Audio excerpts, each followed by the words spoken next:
Hi everyone, happy day 156. This morning I decided to let the boys sleep in and I would go to church alone.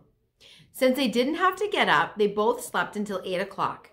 When they woke up, I realized there wasn't enough time to get them breakfast and settled before having to leave the house to make it to church for 8:30 to say the rosary. So I decided to be flexible and just go to Mass at 9 and say the rosary on my own today. Like I said yesterday, I don't want to overwhelm the boys with church activities this week. I want a good balance. I knew tonight we would be going to a candlelight vigil for the people of the Ukraine, and then afterwards to volunteer our time at our church to help put together fundraising boxes for Lent. I figured that would be enough church for them, and it would also be a good time for me to have some quiet time alone. After I got back from church, the boys and I went over our plans for this Lent. They both came up with some good ideas that I think will be beneficial for them both. Last year, I wrote down different things they had to give up on pieces of paper. Then I put them in a box, and each day they had to pick out one. Let me tell you, every day was a fight.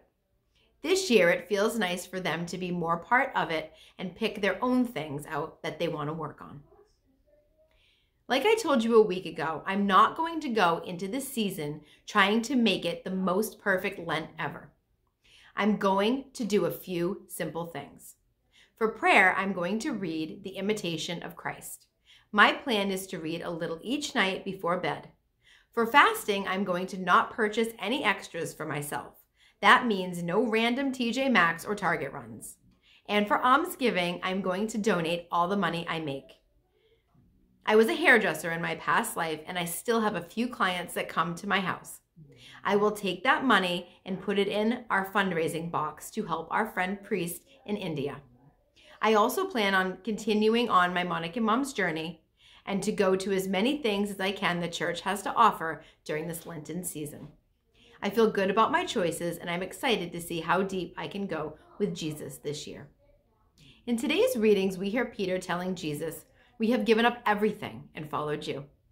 As I sat in the pew, I really thought about that statement. What does it truly mean to follow Jesus, and have I given up everything? The word everything is a word I use very often for lots of things. I use everything for everything. But when it's used in this statement, it honestly feels quite intense. I need to give up my control, my guilty pleasures, my resentments, my all, and my everything to follow him. For me, giving up everything has been something that has happened over time, not all at once.